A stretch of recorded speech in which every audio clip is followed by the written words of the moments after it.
les aumônières, sur la grève qu'avaient souillée les conquérants et les héros, près de la mer pacifiée, pleine des frissons auguraux. Les poings perdus dans les crinières de leurs chevaux roses et blancs, c'étaient les bonnes aumônières qui reviennent tous les 1000 ans. Simodos, Aglore, Huriante, aux caprices d'un galop fou, elles passaient, leurs flamboyantes chevelures brûlaient leur cou. Lèvres douces comme la soie, lumineuses comme les cieux, elles chantaient un chant de joie vers l'océan mystérieux.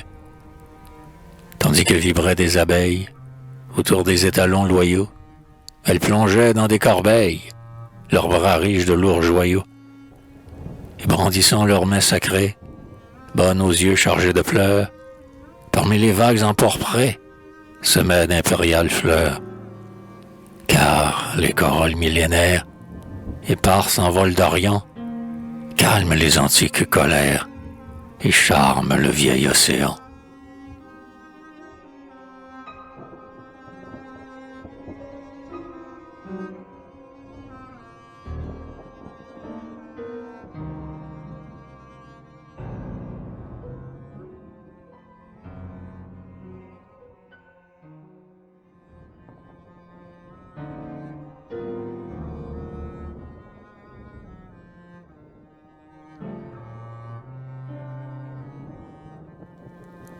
Mare tenebrarum. Durant les jours de brume et les soirs sans étoiles, le vent triste a fané la pourpre de nos voiles. Mais nos cœurs s'attardant au soleil révolu, oubliaient le deuil vain des flux et des reflux. La barque tressaillait de la poupe à la proue, avec le ronflement d'un cheval qui s'ébroue. Mais nos cœurs enchantés de chants évanouis oubliaient la clameur des vagues et des nuits.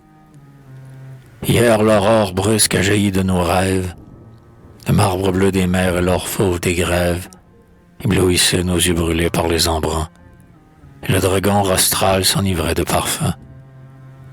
Mais l'ombre en flocons noirs a neigé sur nos âmes, l'ombre que nul soleil ne fondra de ses flammes. Et déjà le dragon, loin des havres heureux, mord les antiques flots glacés et ténébreux.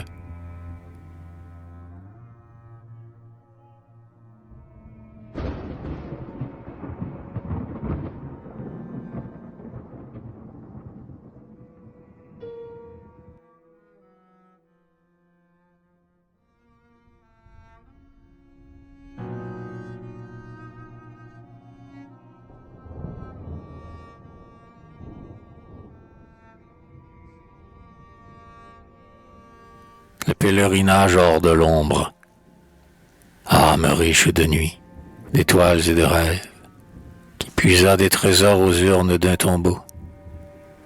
N'abandonneras-tu jamais tes blêmes grèves pour cette ville en fleurs sous le printemps nouveau? Âme riche de nuit, mon âme, tu recèles à ces astres perdus et de soleils éteints.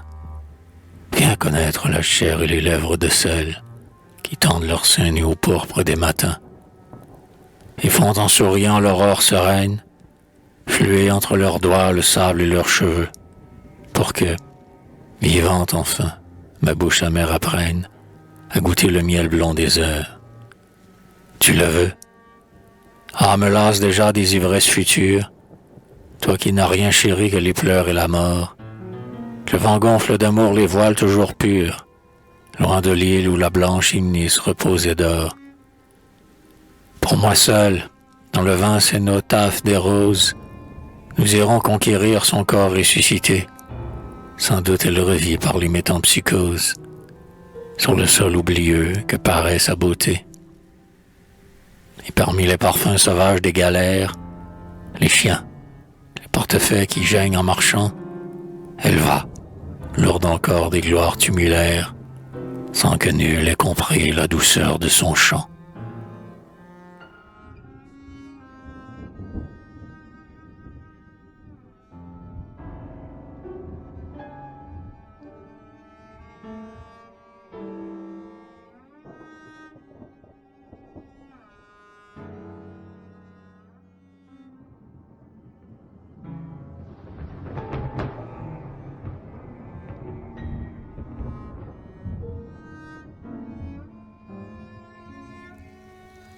L'écume violée a neigé de la proue.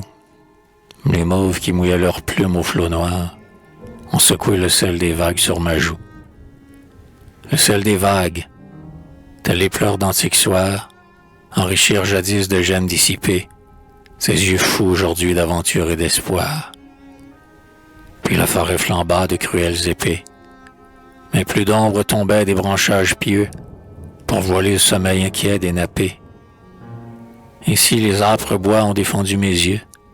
Jadis, et quand le jour en troublait l'eau tranquille, ils étalaient dans l'air leur deuil impérieux. Or, maintenant, voici les portes de la ville. Je franchirai les murs sans désir de retour, heureux si dans la solitude où je m'exile, l'ombre descend sur moi du temple et de la tour.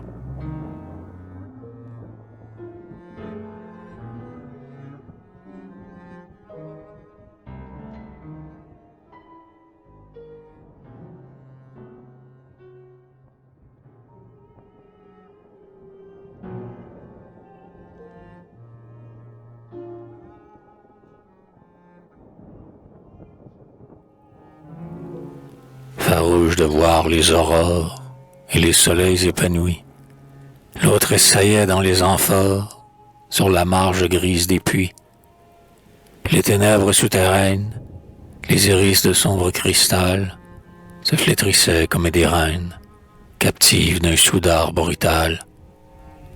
Les servantes et les esclaves riaient alentour, mais tu vas, et tu vois là de voiles graves, les filles des antres divins, protectrices des eaux dolentes, qui se les rides d'autrefois, j'ai trempé mes lèvres tremblantes à la coupe triste où tu bois. Souviens-toi d'heures et d'années et de soleil, étends les mains vers les clématites fanées, vers les étoiles des jasmins, et sur la terre des merveilles qui pavoisaient de nobles cieux, fais refleurir les belles treilles de nos jardins silencieux.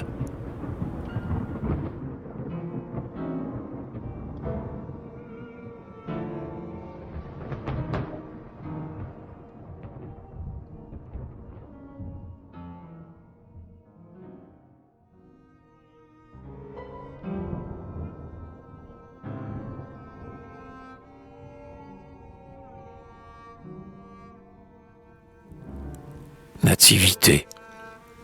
L'enfant né de la terre est libéré par elle, tandis, farouche et nu, son torse impérieux, hors de l'antre où mourait la nuit surnaturelle. Mais la brusque splendeur du soleil et des cieux, lacérant l'ombre avec des griffes empourprées, ne fit pas tressaillir l'eau calme de ses yeux. Désormais dédaigneux des fontaines sacrées, il buvait puissamment la lumière et l'orgueil, aux ténèbres en pleurs, aux mers éventrées. Et quand il eut vaincu les lianes du seuil et déployé sa chevelure dans l'aurore, les arbres lui chantaient un chant de bon accueil. Dans l'allégresse de la force qui s'essore, il marchait à travers la natale forêt, attentif aux frissons du feuillage sonore. Autour de lui, le vol des abeilles vibrait, et le miel embaumant ses lèvres fatidiques révélait à son cœur l'ineffable secret de la vie mortelle et des sèves antiques.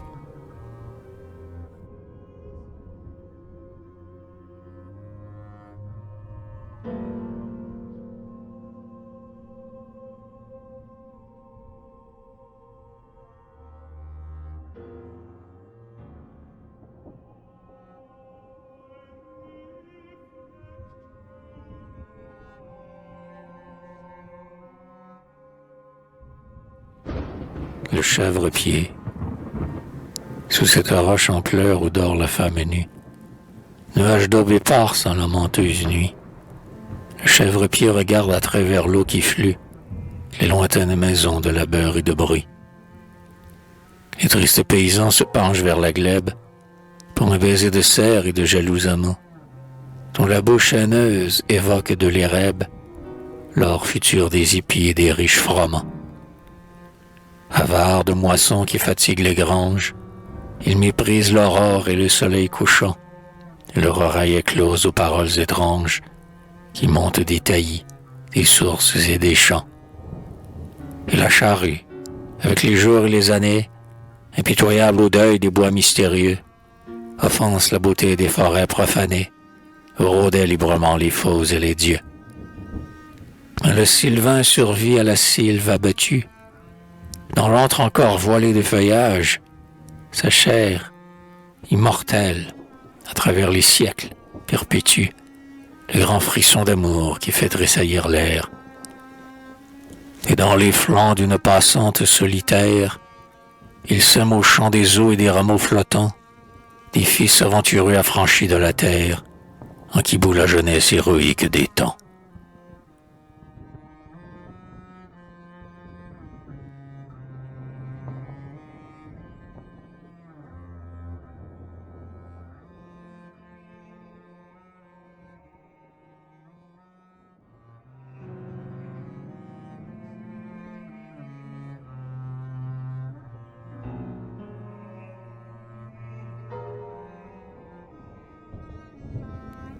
Flamme.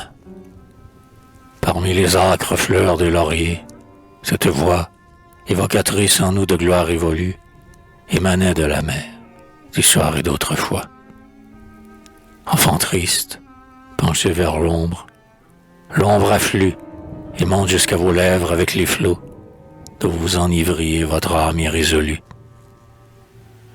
La séculaire nuit opprime vos yeux clos, enfant triste, et vos poitrines lacérées se gonflent lâchement de stériles sanglots.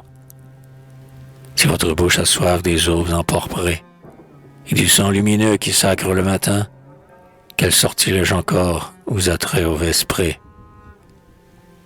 D'un geste, dans la nuit, décisif et hautain, renier le poison des ondes l'étéennes et marcher sans retour vers un autre destin. Frénétique, hors des ténèbres anciennes, nous avons fait jaillir dans le ciel morne et noir une farouche aurore à la cime des chênes. Et de ces lots cris de désir et d'espoir, nous respirons les roses rouges de la joie, depuis que déjouant les embûches du soir, la torche avec l'épée à notre poing flamboie.